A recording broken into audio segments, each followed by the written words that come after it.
I'm Cape Joel, and this is Comic Smack, your weekly, daily, all the time, anytime comic show where I give you your fix of everything you need to know from the world of comic books and superheroes. And on today's show, Nick Spencer's Captain America family of books is quickly becoming one of the most fresh and interesting things coming out of Marvel currently. I've been reviewing the Steve Rogers book, and I swore up and down I would review the Sam Wilson book, so without further ado, let's catch up on the last two issues, shall we? Okay then, so as we join the comic, we check on in with one of those red state senators who's continuing to talk wicked mad smack about Sam as Captain America. This guy's charity fundraiser just so happens to come under attack by the agents of Ultimatum. Granted, this is an all-new, all-different take on the terrorist group. Why, even their leader Flag Smasher gets himself something of a little redesign here. I bet the dude really wishes Captain America would come and save him now. Sam wants to try and help get all the hostages out, but of course this has become a giant SHIELD operation right now, which means this Captain America is going to have to work hand in hand with SHIELD, a group that he's never really gotten on with. But hey, on the upside, this joint mission means Sam Captain America is able to team up with Steve Captain America for pretty much the first time since the whole Pleasant Hill thing. Granted, what Sam and indeed no one else in the Marvel Universe currently knows is that Kobik, the godchild remnant of the Cosmic Cube, rewrote Steve Rogers' personal history to make him believe that he's always been a Hydra sleeper agent. Furthermore to that, as we can see in the previous issues, Steve has actively been trying to undermine Sam's time as Captain America, even sicking the more hardcore US agent on him. The funny thing is that when the two Captain Americas go to confront Flag Smasher, he actually doesn't want to fight them. In fact, he quite likes the work that both of the Captain Americas do. He sees himself as a patriot. Ultimatum's main goal was actually to destroy the no-fly list, something that Flag Smasher believes to be barbaric and unfair, a fact that even,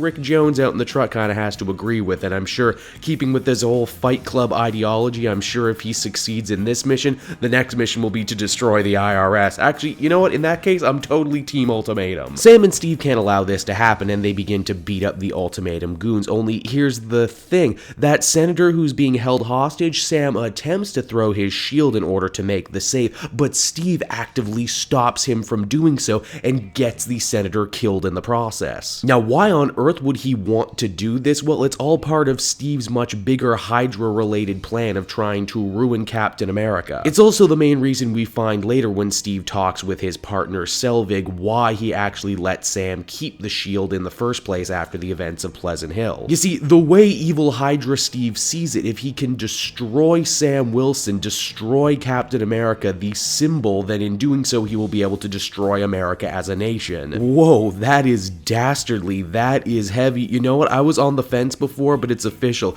Evil Hydra Steve is officially the greatest new villain in Marvel of 2016. And yet, on the flip side, weirdly enough, if you read the Steve Rogers Captain America book, you kinda buy into his thinking. He's just weirdly that charming of a pitchman, even when he's pitching some truly dastardly shit. Now, that story was a hell of a lot to take in, so is it weird that issue number 15 of Captain America Sam Wilson actually does something completely different? It's a lighter tale devoted entirely to, get this, wrestling. You see, Sam Wilson and the rest of his team are given special charity benefit tickets to a show being put on by Unlimited Class Wrestling Federation, a fictional company that has played host to all manner of superhero and villain over the years, including The Thing, Armadillo, and even the freaking Beyonder. No, I'm not making that up, they even reference that here in this book. It was D-Man who actually got his friends the tickets. You see, he's actually coming out of retirement and putting on an ugly Sheamus wig for one last match. It's all for the kids. D-Man's opponent turns out to be none other than Lamar Hoskins, aka Battlestar, aka the fifth and former Bucky. This is just yet another amazing pull from the greater Captain America history from Nick Spencer right here, right now. Apparently these two had actually had a wrestling match before when Battlestar started his career,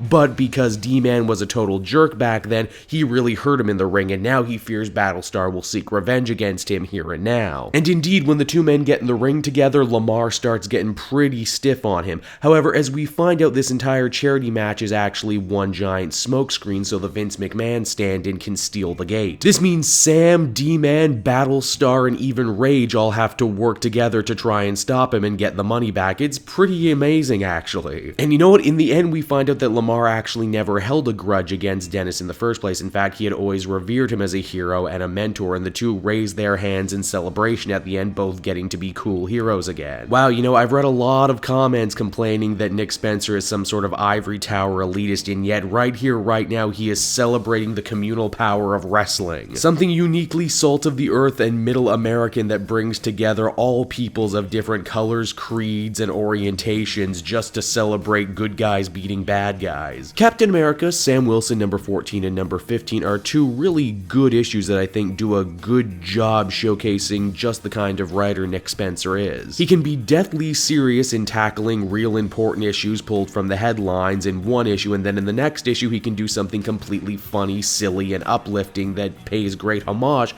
to old superhero stories of the past. And when you take his work here in the Sam Wilson book and his work in the Steve Rogers book and even what's going on in Thunderbolts right now, you can see that they're making one hell of a tapestry over here that's rewarding when you read everything. Taken together, I would give these two issues a 9 out of 10. Good stuff. Can't wait to see what happens next. Hey everyone, thanks so much for watching my newest video. I hope you enjoyed it, and while you're here, why not check out another video I have on offer, or maybe if you're feeling in a supportive mood, you want to like or subscribe. And if you want to support the creation of more videos just like this one, then please by all means check out the Kate Joel Patreon. A little bit goes a very long way, and I will see you all next time.